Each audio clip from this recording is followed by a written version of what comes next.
পরকালের সুসংবাদ নিয়ে এসেছিলেন আমাদের প্রিয় নবী মহানবী হজরতে মুহাম্মদ রাসূলুল্লাহ সাল্লাল্লাহু আলাইহি সাল্লাম।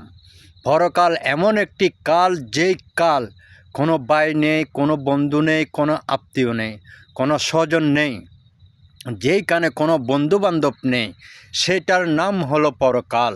পরকাল আপনার শুরু হবে আপনার মৃত্যুর দিনের থেকে শুরু আপনার পরকাল। আপনি যখন এই দুনিয়ার থেকে মৃত্যুবরণ করে পরকালে চলে যাবেন, কবরে চলে যাবেন, সেদিন থেকে আপনার পরকাল শুরু হবে। এবং প্রথম ধাপ হচ্ছে আপনার কবর।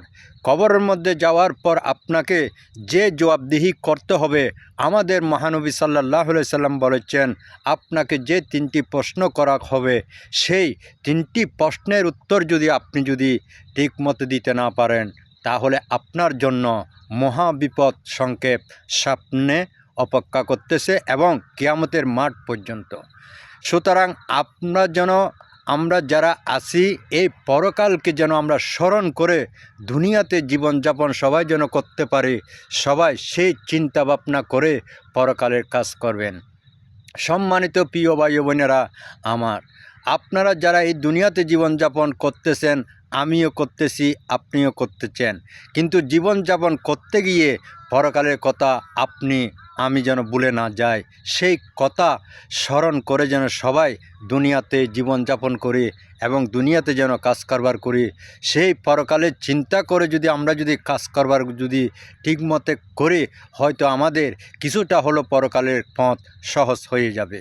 প্রিয় ভাই বোনেরা আমার, সবাই যে কোনো জায়গায় যাবেন, যেইখানে যাবেন, আপনার প্রতিবেশী, আপনার আশেপাশের মানুষগুলো যারা আছে, তাদেরকে আপনারা সহযোগিতা করবেন। কাদেরকে সহযোগিতা করবেন?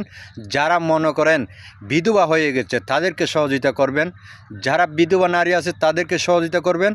যারা এতিম হয়ে গেছে, তাদেরকে সহযোগিতা করবেন।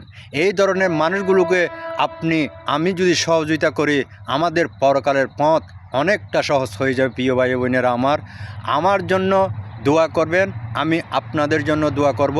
সবাই ভালো থাকবেন, সবাই সুস্থ থাকবেন এবং আশেপাশে মানুষগুলোকে সুস্থ রাখার জন্য চেষ্টা করবেন। সবাই যেন আমরা একজনের পাশে থেকে সবাইকে যেন ভালোবাসা দিয়ে আমরা যেন জীবনযাপন করতে পারি। সবাই সেই লক্ষ্য নিয়ে এই দুনিয়াতে জীবনযাপন করবেন। প্রিয় ভাই বোনেরা আমার জন্য আপনারা একটু দোয়া করবেন, আমি আপনাদের জন্য দোয়া করব এবং সমস্ত জাতির জন্য দোয়া করবেন এবং আপনারাও সমস্ত জাতির জন্য দোয়া করবেন। সবার উপরে যেন আল্লাহ হেদায়েত নাজিল করে। প্রিয় ভাই বোনেরা আমি আপনাদেরকে শেষ পর্যন্ত এই কথাই বলবো, পরকাল খুবই ভয়াবহ। আমাদের প্রিয় নবী হজরত মুহাম্মদ রাসূলুল্লাহ সাল্লাল্লাহু আলাইহি সাল্লাম বলেছেন, পরকাল খুবই ভয়াবহ। আপনারা পরকালের কাজ, পরকালের হিসাব এই দুনিয়ার থেকে করে নেবেন।